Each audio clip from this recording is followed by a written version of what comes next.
सबको प्यार भरी जय मसीह की। प्रभु यीशु मसीह के महान और पवित्र नाम से आप सभी को प्यार भरी जय मसीह की।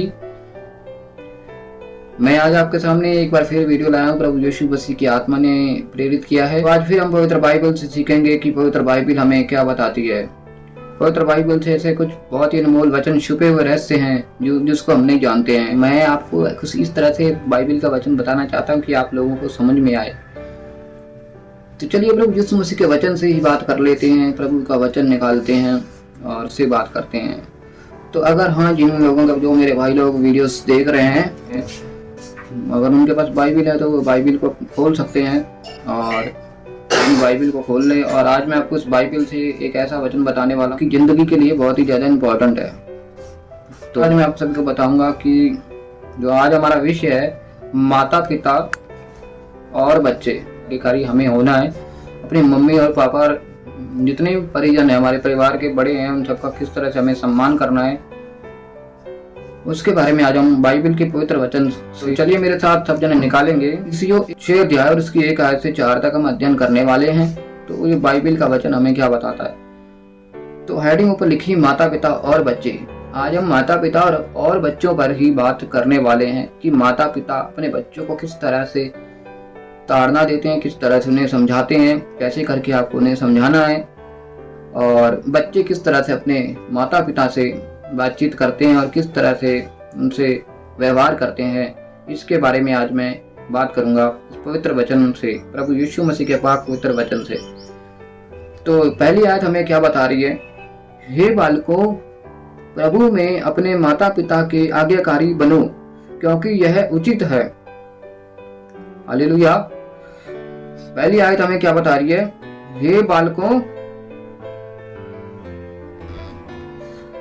हे बालकों, प्रभु में अपने माता पिता के आज्ञाकारी बनो। हालेलुया। प्रभु यीशु मसीह का पवित्र वचन हमें क्या बता रहा है कि हे बच्चों, बालकों किसको कहा जा रहा है। उनको कहा जा रहा है जिनके मम्मी पापा और डैडी हैं, जिनके मम्मी और पापा लोग हैं और जिनके घर में बड़े परिवार के सदस्य हैं।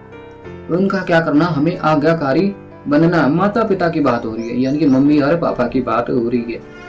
तो हमें किस तरह से अपनी मम्मी और पापा के अधीन रहना है, यानी कि माँ और बाप के किस तरह अधीन रहना है, आज्ञाकारी बनना है हमें। हालेलुया।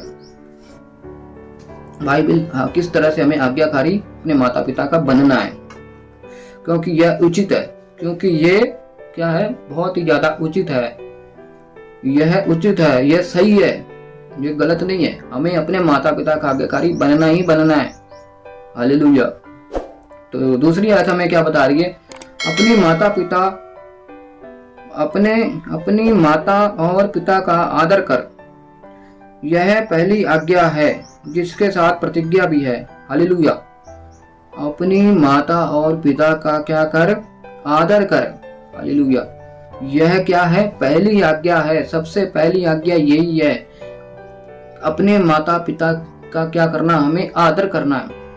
ये अगर हम अपने माता पिता का आज्ञाकारी नहीं है और उनकी आज्ञा को नहीं मानते हैं, उनकी बातों को हम नहीं मानते हैं, अगर हम अपने माता पिता की आज्ञाकारी नहीं है, तो हम क्या है, जितनी और सब हम आज्ञा मान रहे हैं, मान लो हम बाकी सारी की सारी आज्ञा माने चले जा रहे हैं, जितनी आज्ञा है हम सबका सम्मान कर रहे हैं। हमारे घर में कोई गेस्ट आ रहा है, उसका सम्मान कर रहे हैं। हमारे घर में हमारे दोस्त हैं, साथी हैं, उनके साथ बहुत प्यार से बात करते हैं, हमारी बहुत इज्जत है बात। लेकिन हम अपने माता पिता का आदर नहीं करते हैं,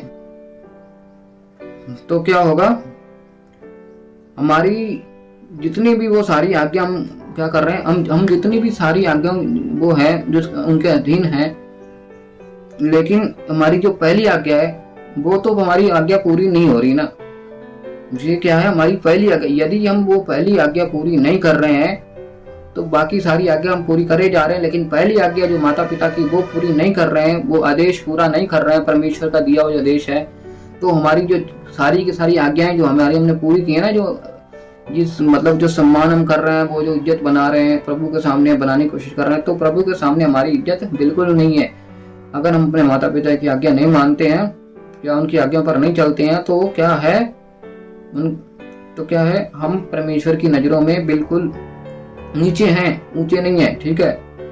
और उसके साथ प्रतिज्ञा भी है, परमेश्वर ने इसके साथ क्या कर रखा, प्रतिज्ञा भी बांध रखी है कि तुम अपनी, ये पहली आज्ञा है, प्रतिज्ञा देकर, कसम खाकर, शपथ खाकर कहा रखा है परमेश्वर ने कि ये पहली आज्ञा है, मेरी माता और पिता की क्या करो, तुम सम्मान करो अपने माता पिता का। माता पिता, जो माँ बाप तुम्हें बचपन से पाल रहे हैं, पोस रहे हैं, जो तुम्हें बड़ा किया है, उनका क्या करो, सम्मान करो। तीसरी आयत हमें क्या बता रही है कि तेरा भला हो और तू धरती पर बहुत दिन तक जीवित रहे। अगर तू अपने माता पिता का आज्ञाकारी होगा, उनका क्या करेगा, उनके अपने माता पिता का आदर करेगा और उनकी हर बात को मानेगा, तो तेरा क्या होगा, तू इस पृथ्वी पर बहुत दिन तक जीवित रहेगा। क्या कहेगा, बहुत दिन तक हम पृथ्वी पर वो व्यक्ति जीवित रहेगा जो अपने माता पिता का सम्मान करता है। जैसे कि कोई 50 वर्ष, कोई 60 वर्ष, कोई 70 वर्ष। परमेश्वर ने कहा बहुत दिन, यानी कि 100 वर्ष की आयु हो सकती है, बहुत दिन। हमारे यहाँ पर तो अगर 100 वर्ष की आयु भी किसी की हो जाए तो बहुत दिन कहलाते हैं, यानी कि 100 वर्ष की आयु से ऊपर हमें मिल सकता है। हालेलुया। अगर हम अपने माता पिता की आज्ञा मानते हैं और परमेश्वर की ये फर्स्ट आज्ञा मानते हैं, ये पहली आज्ञा परमेश्वर की, उसको मानते हैं, बाकी सारी हम आज्ञा मान रहे हैं लेकिन ये आज्ञा नहीं मान रहे हैं, तो हम उन सारी आज्ञाओं से, जितनी भी आज्ञा हमने पहले मान ली है, वो हम हार चुके हैं। हमें उस आज्ञा से हारना नहीं, बल्कि फर्स्ट वाली आज्ञा माननी, ज्यादा से ज्यादा फर्स्ट वाली आज्ञा को मानकर बाकी सारी आज्ञाओं को हमें मानना है। ऐसी बात नहीं, उनको भी छोड़ना नहीं है जो परमेश्वर ने हमें कही है। और सम्मान करो सबका, तो सम्मान भी करना है, माता पिता का भी सम्मान हमें जरूर करना है। तो चौथी आयत क्या बता रही है, अब माँ बाप के ऊपर बात आएगी। हे बच्चे वालों, अपने बच्चों को रिस ना दिलाओ। हालेलुया। माता पिता को अब बोला जा रहा है। बाइबल चौथी आयत हमें क्या बता रही है, माता पिता के बारे में बता रही है। माता पिता लोग, जो मेरे भाई पिता हैं, जिनके बच्चे हैं, उनके बारे में बोला जा रहा है। उनके बारे में क्या बोला जा रहा है, हे बच्चे वालों, अपने बच्चों को रिस ना दिलाओ। हालेलुया। रिस मतलब उनको लालच मत दो किसी चीज का। ऐसे लालच मत दो कि भाई ये आज तुझे सामान लेके देना ही है तो लेके देना ही है, तो अगर बच्चे ने अभी मांगा तो उसको लेके देना ही है, लेके देना ही है, लेके देना ही है। अगर ऐसे करोगे तो बच्चा क्या होगा, बच्चा बहुत ही ज्यादा लालची हो सकता है, उसके अंदर पाप आ सकता है, शैतान उसका फायदा उठा सकता है। इसलिए उसे ऐसा ना करो, इसलिए उसे रिस मत दिलाओ, यानी कि उसे रिस भी मत दिलाओ, गुस्सा भी मत दिलाओ, उसे प्यार से शांत कर दो। हालेलुया। परंतु प्रभु की शिक्षा और चेतावनी देते हुए उनका पालन करना, उनका ये आप बच्चे वालों को कहा जा रहा है, जो माता पिता है उनको कहा जा रहा है कि अपने बच्चों को रिस मत दिलाओ और उन्हें प्रभु यीशु मसीह की जो बातें हैं उन्हें बताओ, उन्हें समझाओ कि बेटा ऐसे नहीं करना सकती है और हम मुसीबतों में फंस सकते हैं। अगर हम प्रभु के वचन पर चलेंगे तभी हमारे बच्चे भी और परिवार भी चल सकता है और हमें आयु भी बहुत लंबी मिलेगी अगर हम अपने माता पिता का सम्मान करेंगे तो। और अगर माता पिता अपने बच्चों को रिश्ते लाएंगे, लाड क्या था, प्यार से आप समझाएंगे उन्हें तो समझेंगे। आप उन्हें ऐसी गलत बात मत बोलिए जैसे लड़ाई झगड़े में आप बोल देते हैं। आप उनसे प्यार से बोलिए कि बेटे प्रभु यीशु मसीह हमसे प्यार करते हैं और हमें प्रभु की बात को मानना है। अगर हम इस तरह से उनसे बच्चों को समझाएंगे तो वो जरूर समझेंगे। ये प्रभु यीशु मसीह के वचन हमें अपने अंदर व्याप्त करने और अपने बच्चों को भी सिखाना जो परिवार में है उनको भी। तो इस वचन का सिर्फ और सिर्फ उद्देश्य यही है कि हमें क्या करना, अपने माता पिता का आज्ञाकारी बनना है। और दूसरी बात, जिनके बच्चे हैं, जिनका परिवार है जो माता पिता हैं पहले से ही, उनको क्या करना, अपने बच्चों को समझाना है कि बेटे अगर वो जबरदस्ती करते हैं किसी भी चीज में, उन्हें ज्यादा लालच नहीं देना है, बल्कि उन्हें प्यार से समझाना है कि बेटे अच्छा व्यक्ति बनो, वचन पढ़ो, प्रभु के बाइबल में ज्यादा से ज्यादा ध्यान दो, इसी बातों में उन्हें माहिर करना है, इसी बातें में उन्हें आगे बढ़ाना है।